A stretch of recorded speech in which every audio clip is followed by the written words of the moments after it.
Hey, you all, Carpetbagger here, coming to you live from the bunker. Nice to be back in the bunker after a lot of traveling.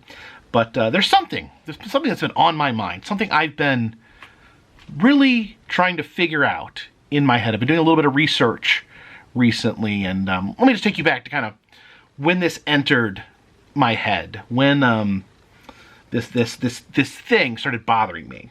And this was back earlier this year, around Halloween time. I visited California. I always try to visit California in the fall to be able to do some of the great Halloween events in Southern California.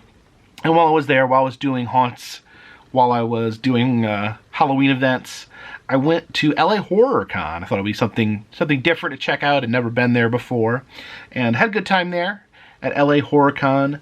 And now I came across this artist, this cryptid artist, Jana Marie. She gave me this poster. She knew me from my videos and knew that I love cryptids. And of course, I'm a huge fan of cryptids and cryptid art. So I was very happy to accept her gift here. I actually plan on hanging this up in the new house. And you can see it's got some of the classics on there. Bigfoot, of course.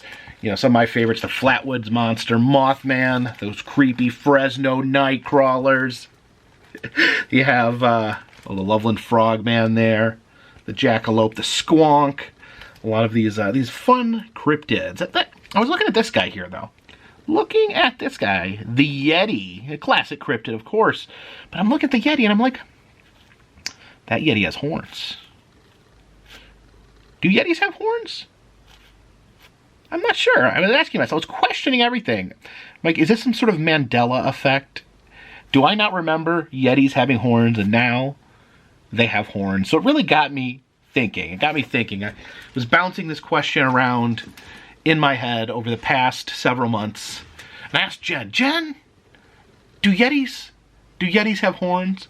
Now, Jen is a huge fan of the Bumble. She loves Rudolph the Red-Nosed Reindeer movie. She collects a lot of Bumbles. She has a lot of Bumble Christmas ornaments. She's got this little fuzzy. This is from her collection. But she's also extended her Bumble collection into kind of a general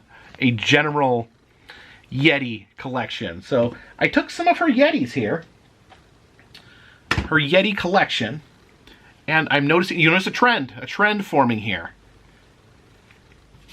Look at this. Look at that. Look at this one. They all have horns, all except this one. This one here. They all have horns, except for this one. And this one, she pointed out, has like lady eyelashes. So maybe the implication is that lady Yetis don't have horns. Like, these are bull Yetis, and this is a cow Yeti. So yeah, look at these. So these are ornaments for the tree. They've got at least little horns. I don't know, that kind of looks like little ears, but I'm going to say they're horns. Little tiny horns poking out. This one. See the Yeti horns? Look at these. This one's got huge horns right here. These Yetis have horns. And I'm thinking, when did Yetis start having horns? I'm absolutely bumfuzzled. So I started doing a little bit of research, and I'll tell you guys what I found here. So when you go back into the actual legend of the Yeti, the historical sightings of the Yeti, they don't have horns. In fact, they're not white either. The original Yeti looks more just like this guy here. This is Bigfoot, or Sasquatch. And you know, when I was young, I was obsessed with cryptids. I always wanted to know more about cryptids and aliens. But back then, we didn't know about all these. These weren't mainstream yet. We didn't know about Mothman. We didn't know about the Flatwoods Monster. Didn't even know about Chupacabra. Didn't come along until the 90s. So all we really had was Bigfoot and the Loch Ness Monster. Those were the two main cryptids you would hear about. And sometimes the cousins of those. You'd hear about the Loch Ness Monster, and sometimes you'd hear about the American lake monsters, like Champ from Lake Champlain. It was very similar to the Loch Ness Monster, American version of the Loch Ness Monster, if you will. And you'd hear about Bigfoot a lot, mostly coming from that West Coast area, the Northern California, Washington area. You'd hear a lot about Bigfoot. Of course, now you hear about Bigfoot coming from all over the place, all different states, different countries. It seems like everyone has their own legend and own unique name for Bigfoot or Sasquatch. They called him Bigfoot more like when I was a kid. I remember that was kind of the more common name that he went by, Bigfoot. They named that monster truck after him, Bigfoot. But you would hear sometimes about his cousin, the Yeti, which I remember would often be called the Abominable Snowman. Abominable. And that was one of the only times you would ever hear the word abominable being used. And I actually looked it up, and abominable means like unpleasant or nasty or gross or filthy.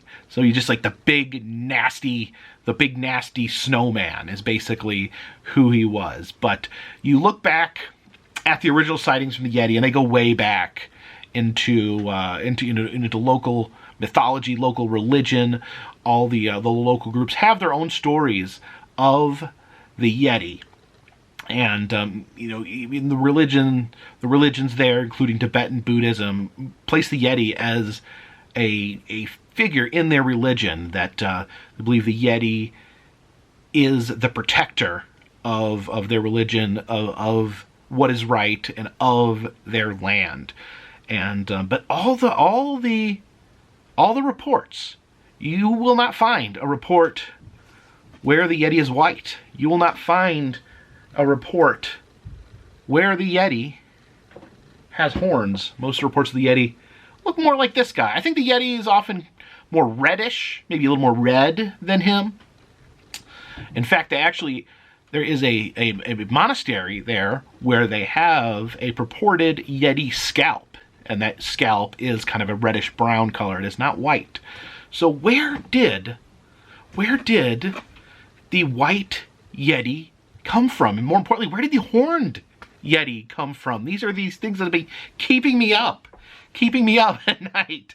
So looking back kind of at pop culture. So you figure, things evolve in pop culture. It wouldn't be the only cryptid that has evolved in pop culture. I know, like the Wendigo, for instance, often portrayed having deer antlers. That's kind of one of its main characteristics. The Wendigo, the actual religious beliefs, folklore of the Wendigo don't normally include the antlers. So much like the Wendigo acquired antlers, the Yeti, through pop culture, has somehow turned white and obtained horns. So I look back, in the 1950s, there was a wave of Yeti horror movies. And these all portray the Yeti as being the more traditional brown Yeti. The Sasquatch-colored Yeti. Different films from different countries all have the Yeti as this brown monster. Some have more abstract views of what the Yeti is, but normally just a big hairy ape, a big hairy looking ape monster. So I'm trying to figure out, okay, so when did pop culture decide the Yeti was white? Because now you say this is the Yeti, this is the Bigfoot. If you showed someone and said this is the Yeti, they'd be like, no, that's Bigfoot. But at some point, pop culture accepted the Yeti as brown. So when did it? I had some theories. Written here on my case notes. And for a while, I thought I had it figured out. I thought that this was the first white Yeti. The Yeti from the Matterhorn bobsleds at Disneyland. The Matterhorn bobsleds opened in 1959. I could not find an instance of a white Yeti before that date. However, it turns out not to be true. It was not until the Matterhorn was open in 59. Not until 1978 did they install the Yeti. What is his name? I forget. He actually has a name. Is it like Harold? Harold the Yeti that is on the Matterhorn Bob? So leave a comment in the comment section if you know the first name of the Matterhorn bobsled Yeti. I think it might be Harold. Leave a comment. So when was, if Harold was not the first white Yeti in pop culture, then who was? And I thought I had it figured out again. The Bumble. The Bumble was released. Rudolph the Red-Nosed Reindeer, released in 1964. Was he the first white Yeti? I think the Bumble being white plays a big part in the popular perception of what a Yeti should look like. I think the Bumble is so iconic as the abominable snowman that it's really pushed things in that direction. But he was not the first white Yeti in pop culture. No, that honor goes to a Looney Tunes cartoon from 1961 called The Abominable Snow Rabbit, where they had a white Yeti. Now, if you can find an instance of a white Yeti appearing in pop culture before that, I would love. This is an open conversation. I'm not saying I have the answers. I'm saying this is what I've come up with. If you can find an image of a white Yeti appearing in pop culture, a movie, a cartoon, before 1961, when the Abominable Snowman appeared in The Abominable Snow Rabbit, leave a comment and help me figure this out, because I think from my calculations, that's the first white Yeti. Of course, the Bumble comes along just 3 years later, and I think that really cements the idea that the Yeti is white. And if you look at like the horror films and things coming out from that time, you kind of see both Yetis. You see some of them coming out, the brown Yeti. You see some of them as the white Yeti, kind of back and forth until 1980, which I think was one of the pivotal moments in Yeti culture, in human culture, and its perception of the Yeti. 1980. The Empire Strikes Back. The Star Wars film introduces this creature, the Wampa. I bought this for Jen at Galaxy's Edge in the pet shop. The Wampa here. Now, the Wampa, technically not even an abominable snowman. He's from space. He's not from Earth. He's a space alien. But obviously, George Lucas, and I haven't confirmed it, but obviously, I think it's safe to say it took some inspiration from pop culture, from the view of the Yeti, from what we already have understand. Because basically, it's a big Yeti with horns. Now, not horns on its head, but it has these tusks, these horns, almost like tusks, these horns. And what I noticed looking at pop culture Yetis after 1980, they're almost all white. We really see, with the Wampa coming out, we see that, I think he makes noise. Oh, there he goes. We really see the total shift, the abandonment of the idea that the Yeti is brown, and the total embrace after 1980 that the Yeti is a white creature. And I think the Wampa is responsible for that. But we do see and we see plus solidifying the Yeti as a white creature. We have now introduced this idea. I think this is where the idea for the horns came from. The placement's a little different, you can see. Oh, he's growling again. But I think this was really when things started to form with the horns, and I think it solidified the Yeti as white. In almost every instance of pop culture, you will see the Yeti now being portrayed as a white creature. One of the interesting exceptions to that is the Expedition Everest, the Disney ride. I think it was built in the late 90s. The Expedition Everest, maybe 2000s, I'm not sure on that. Expedition Everest ride featured the traditional brown Yeti, using the original description, and actually the ride itself. Expedition Everest is an amazing queue line. It takes you through a Yeti museum. It builds up all this lore. It talks about real Yeti lore. Kind of goes back to basics. And that's interesting enough because, Disneyland, they had this guy, the white Yeti, on the Matterhorn bobsleds, but for the creation of Expedition Everest, they kind of went back to the by-the-book Yeti and reintroduced the brown Yeti, which is something you don't see a lot in pop in pop culture after we have the Wampa. Now, let's see. I'm still got our notes here. Let's look at our notes. So, yeah, after that point, almost all white Yetis. And then in 2018, a film came out, a film that I have not actually seen, but there was a film, a children's animated film called Smallfoot. I think that's a play off of Bigfoot. Instead of having big feet, the creatures have small feet. And those Yetis had horns. They portrayed Yetis across the board as having the horns. And I think the horns originally came from the Wampa, but I think that movie, Smallfoot, is really what solidified the modern version of... Oh, I didn't know he was going to sing.